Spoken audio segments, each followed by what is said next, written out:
गुरु गीता का सूत्र कहता है, वस्त्रासने च दारिद्र्यम पाषाणे रोग संभवा मेदिन्या दुखमाप्रोक्ति काष्ठे भवति निष्फलम।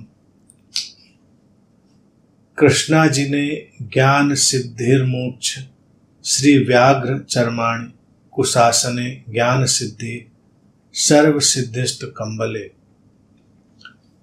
सूत्र कह रहा है कि वस्त्र के आसन पर साधना करने से दरिद्रता आती है, पत्थर पर साधना करने से रोग होते हैं, धरती पर बैठकर साधना करने से दुख मिलता है और काष्ठ के आसन पर, लकड़ी के आसन पर की गई साधना निष्फल होती है। काले हिरण के चर्म पर साधना करने से ज्ञान की प्राप्ति होती है। व्याघ्र चर्म अर्थात शेर की खाल पर साधना करने से मोक्ष की प्राप्ति होती है। कुष्ठ के आसन पर साधना करने से ज्ञान सिद्ध होता है और कंबल पर बैठकर साधना करने से सर्व सिद्धियां मिलती हैं।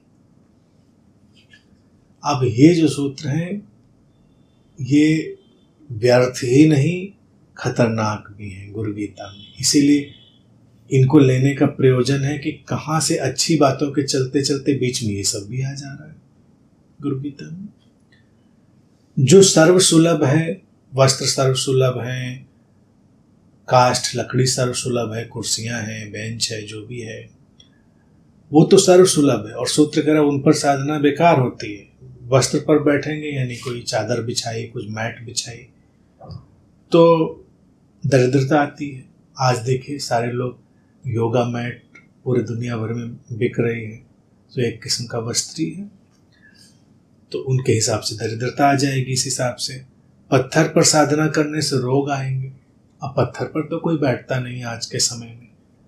पहले भी होगा कि पत्थर पर ज़्यादा देर बैठेंगे तो हड्डियों में, जॉइंट्स में तकलीफ हो सकती है, इसलिए बात कह दी गई होगी।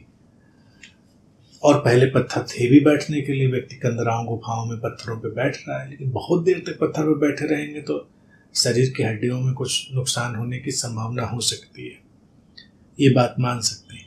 धरती पर बैठकर साधना करने से दुख मिलता है, ये बात नितांत व्यर्थ है। बल्कि ध्यान में धरती के संपर्क में आना बहुत ही शुभ और थेरेपेटिक है, शरीर मन को स्वस्थ करने वाला है। जब बात किसी ने लिखी होगी तब सांप बिच्छू कीड़े मकोड़े धरती पर घूमते रहते होंगे, तो कहा धरती पर बैठ के दुख मिलेगा। धरती पर मत बैठो भाई, धरती पर बैठोगे तो वो सब कोई भी नुकसान कर सकते हैं। कोई बिच्छू डंक मार गया, सांप काट गया, किसी ने कीड़े ने काट दिया, तो वो दुख की बात हो सकती है। लेकिन ये प्राचीन बात हो गई।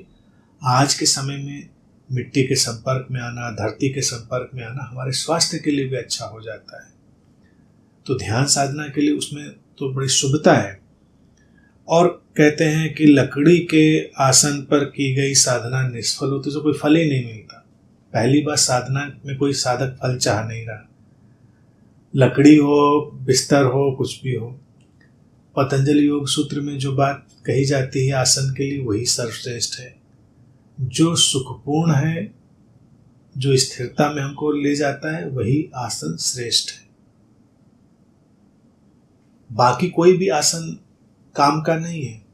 आप स्थिर बैठ सकें, सुखपूर्वक बैठ सकें, अब अपने कुशन पर, गद्दे पर, लकड़ी पर, किसी भी चीज़ पर बैठें, क्या फर्क पड़ता है।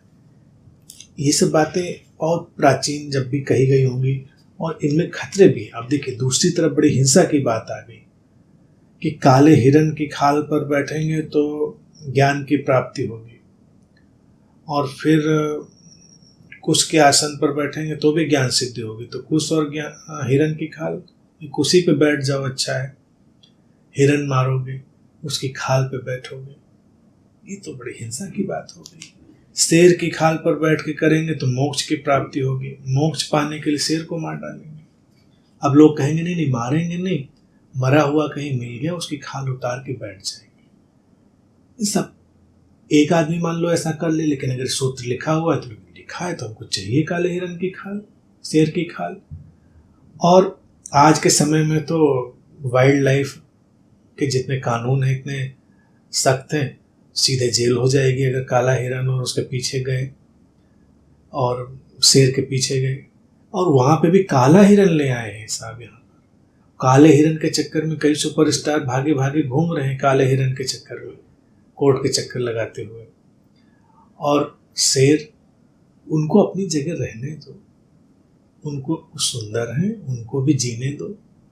उनकी खाल पर बैठकर मोक्ष और ज्ञान लेना है, ये तो बड़ी वायलेंट, बड़ी हिंसक बात हो गई।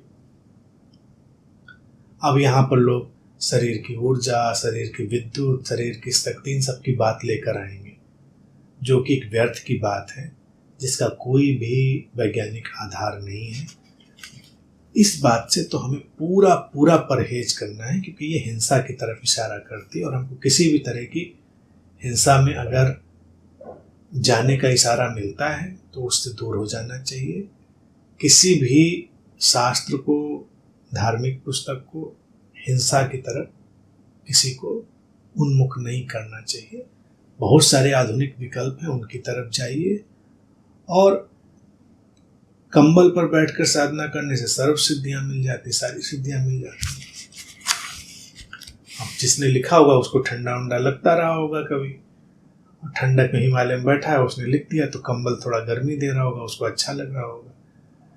अब सोचो अगर बिल्कुल कड़कड़ाती हुई सर्दी में ये सारा सूत्र लिखा जाए, तब बड़ी बात फिट बैठ जाएगी। बिस्तर पे बैठो, यानी कि जो उसने का वस्त्र ठंडे ठंडे लगेंगे, पत्थर बड़ा ठंडा लगेगा, बैठने में बड़ी तकलीफ देगा, जमीन ठंडी होगी, कंबल गर्माहट देगा।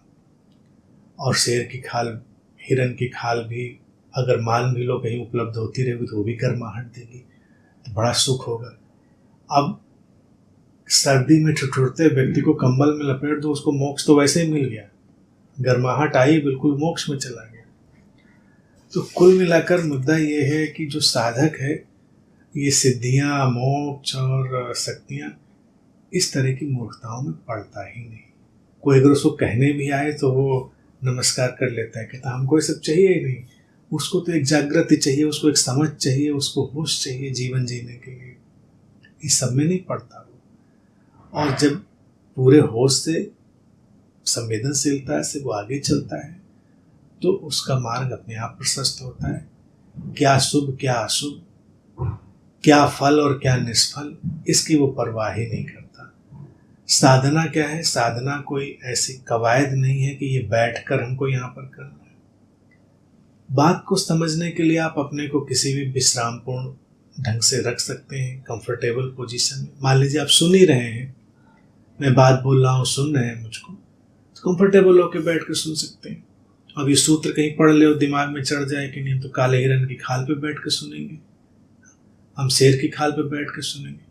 अरे मोक्ष तो तब मिलेगा जब शेर की पीठ पर बैठ कर सुनिए, जिंदा शेर की पीठ पर बैठ कर सुनिए, तब गारंटीड मोक्ष मिल जाएगा। मरे हुए शेर की खाल पर बैठकर मोक्ष ढूंढेंगे तो कभी न मिलने वाला। हिम्मत है तो जिंदा शेर की पीठ पर बैठ जाइए, साधना करिए, सुनिए। और बाकी हिंसा से पूरा दूरी बनाइए, सारे प्राणियों पर करुणा रखिए, स्वयं जिए और सबको जीने दें। यही अध्यात्म है।